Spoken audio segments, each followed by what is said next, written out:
Budgeting doesn't have to be difficult. In fact, it can be really easy to get started. But like with a lot of things in life, there are pitfalls and things you should watch out for. Budgeting in many ways is similar to dieting.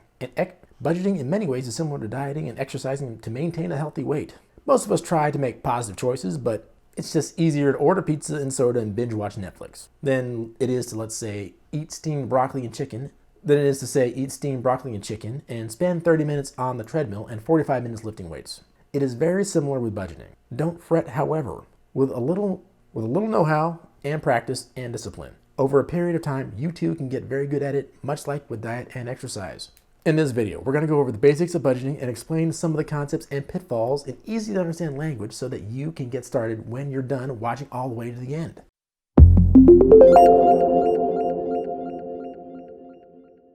Welcome to Finance Squared, the channel that loves to talk about finances, both personal and public, businesses, and technology that powers it all. I'm your host, Derek West. Be sure to like the video if you like this video, and subscribe and click the notification bell for more videos just like it in the near future. But budgeting can be sort of an intimidating topic. Everybody knows that they should have a budget. Most people understand that taking control of their finances through budgeting will help them to improve their understanding of where they are with their money and possibly even take them to new heights in their personal financial journey. But where do you even get started?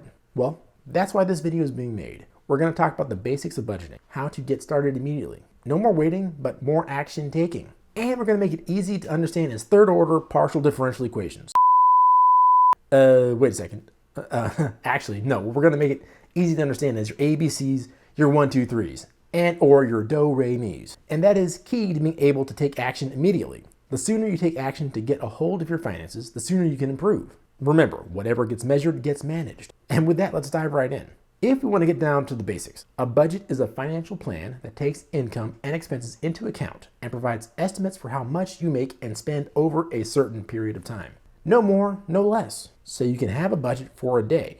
As an example, imagine the pandemic is no longer with us and you're headed out for a week on a fabulous vacation. You saved up money specifically for this trip. More on that later, so stay tuned. And you have an estimate of all the expenses for all the excursions and tourist traps and the food and the nights out that you're going to take while you're on this fabulous all expenses paid vacation. Expenses paid by you, obviously. If you write down and target all the expenses that you're going to have in that trip, you're making a budget for your vacation. So far, I'm not talking about anything that profound, right? Well, hold on for just a second. You can break down your vacation into things you must do and things you would like to do. Because the money you have set aside for this trip is finite, you have to decide on what it is that you can do and what it is you can't do. Some of the things that you may want to do may not happen. For example, you must pay for transportation to get to the place. You must pay for lodging while at the place. Unless you have superhuman ability to not consume food for weeks on end, you must pay for meals and drinks while on vacation. All that adds up, and all of it eats into your quote-unquote budget. That is differentiated by your wants for the trip. While you must pay for travel to get to the place, you could fly economy instead of first class. You could stay at a 2-star or 3-star hotel and skip the 5-star luxury suite with hot tub and concierge service. And that is really the hard part about budgeting, deciding what is necessary versus what is superfluous.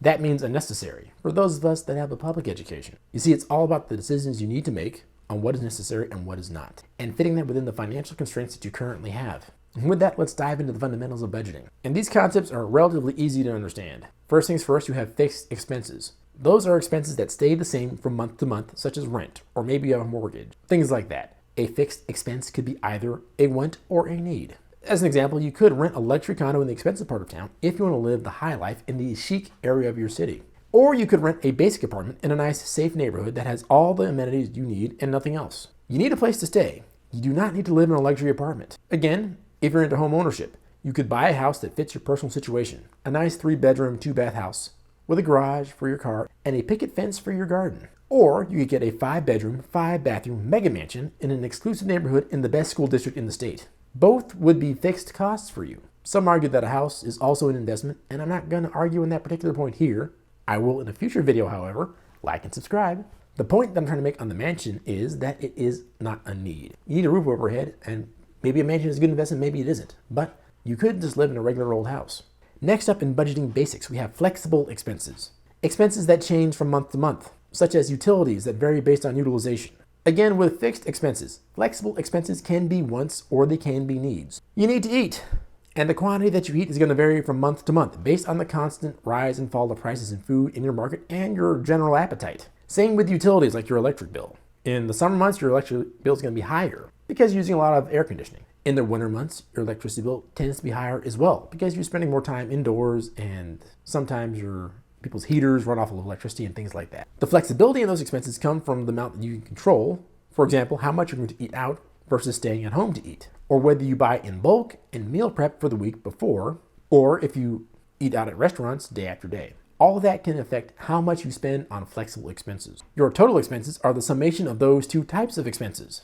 Not rocket science so far. And total income for a period, the most common period being a month, is typically the income from your job, plus side hustle, plus any income coming from any place, including investment dividends, pensions, social security benefits, things of that nature, stimulus checks, rental income, etc. ad nauseum. Disposable income is the money that you have left over after you subtract your income taxes from your income. Speaking about things that you must pay for. Now that you have the basics down on the types of expenses that you have, now you can create a budget. Once you've created the budget, how do you stick to it? And how do you get back on the horse when you inevitably fail to reach your goal of sticking to your budget? Well, you start with tracking number one. And I'm not talking about tracking wild game. I'm talking about tracking your spending. You likely have a sense of just how much money you have coming in each month. Do you know exactly how much money is coming in each month? And you know exactly how much money you're spending? In either case, tracking your income would work well for you. Keep in mind, whatever is measured is managed. And measuring your monthly expenses is the first step to managing your monthly budget. If you consistently find yourself short on cash each month, you need to determine where that money goes to nail down your budgeting basics. Beyond your regular bills, you likely have a discretionary or miscellaneous expense every month. Maybe you're dining out more often than you think you are, or maybe you're buying more clothing than you realized. Perhaps you have an expensive hobby that's eating away at your savings each month. Whatever the spending drain is, it's your job to find it. And once you find it, you have to determine whether or not you want to have it in your life. And if you don't want it in your life, you have to cut it out. If you do want it in your life, you have to find a way to pay for it. You can track your spending the low-tech way, literally taking out a pen and paper and writing down every expense that you have. Or you can do it the high-tech way. In some ways, the low-tech way may be better than some of the high-tech budgeting options that you have. There is something about physically writing down and taking notes of all the things that you spend that implants them in your mind. Like when you take notes in a class, it makes it easier to recall later. But again, that can be tedious and time-consuming. And there is the possibility that with your best of intentions, you forget to write something down. Or maybe you have an online recurring purchase that you simply forgot about. And it is slowly yet surely eating away at your balance month to month. In that case, you can go with a high-tech option. Many banks nowadays provide a way for you to track your monthly spend with their various apps. But if you have your money in two places at once, or maybe you have a credit card as well, then it's going to be harder to see the full picture. In that case, third-party apps might be the thing for you.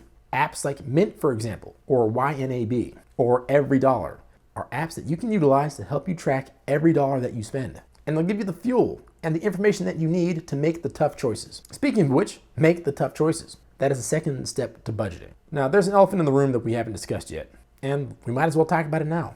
Maybe you're in a position where you spend more money than you make, and you are currently in a debt spiral, which is only going to get worse and worse as the months go on. We talked about this a little bit in the beginning of the video. Maybe you have good intentions, but you just don't know where the money is going. Well, if you followed step one, either taking the low-tech or the high-tech paths, you should now know where your money is going. The next step is to look in the mirror and ask yourself, do you want to improve your finances? And I mean, really ask yourself, is this something that you really want? I mean, it might not actually be something that you want. Maybe it's something you'd like to have, but maybe it's not a need for you personally. If it is something that you do want, and you want to do big things in your life eventually, and you want to save a nice little nest egg for your retirement, the first thing you need to do is understand when and where your money is going, and prioritize your spending in the right places. That is really the first place you can start out with. Out of all the spending that you're doing, how much of it is something that you want? How much of it is something that you need? Having those tough conversations with yourself, your partners, and whomever else is in your financial life is going to be key to budgeting. And really, that is the long and short of it. But what next? Well, how about clicking on the video on the screen right now? It will take you to a video on the best apps for budgeting, or onto any of the other videos that I have on this channel that are great for your personal finance. And keep in mind, a goal without a plan is a wish. And a goal with a plan and no action is a wish list. You're gonna wanna take action on your personal finances using the power of all the technology that you have around you. I'm about to get out of here, so I'll catch you guys next time. Take it easy. Peace.